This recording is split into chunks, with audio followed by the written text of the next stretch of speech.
বিসমিল্লাহির রহমানির রহিম। আমি চৌধুরী রফিকুল আবরার সশ্রদ্ধ চিত্তে শপথ করিতেছি যে আমি আইন অনুযায়ী অন্তর্বর্তীকালীন সরকারের উপদেষ্টা পদের কর্তব্য বিশ্বস্ততার সহিত পালন করিব। আমি বাংলাদেশের প্রতি অকৃত্রিম বিশ্বাস ও আনুগত্য পোষণ করিব।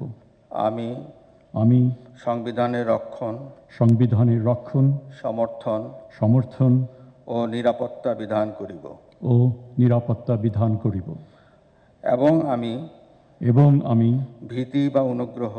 ভীতি বা অনুগ্রহ, অনুরাগ বা বিরাগের বশবর্তী না হইয়া সকলের প্রতি আইন অনুযায়ী যথাবিহিত আচরণ করিব।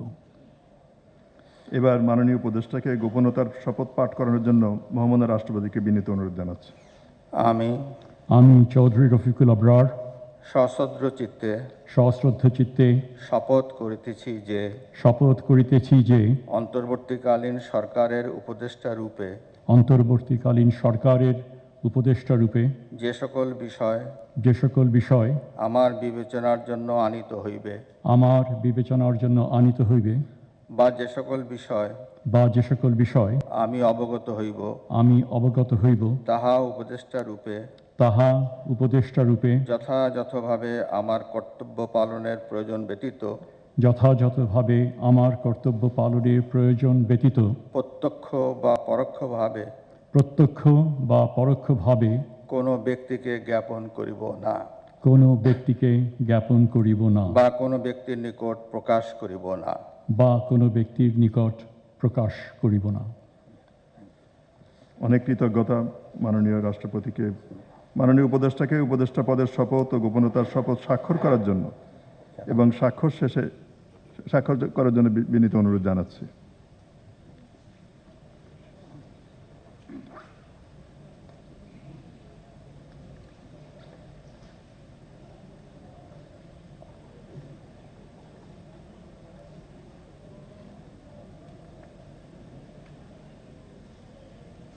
স্বাক্ষর শেষে নির্ধারিত আসন গ্রহণ করার জন্য মাননীয় উপদেষ্টাকে অনুরোধ জানাচ্ছি।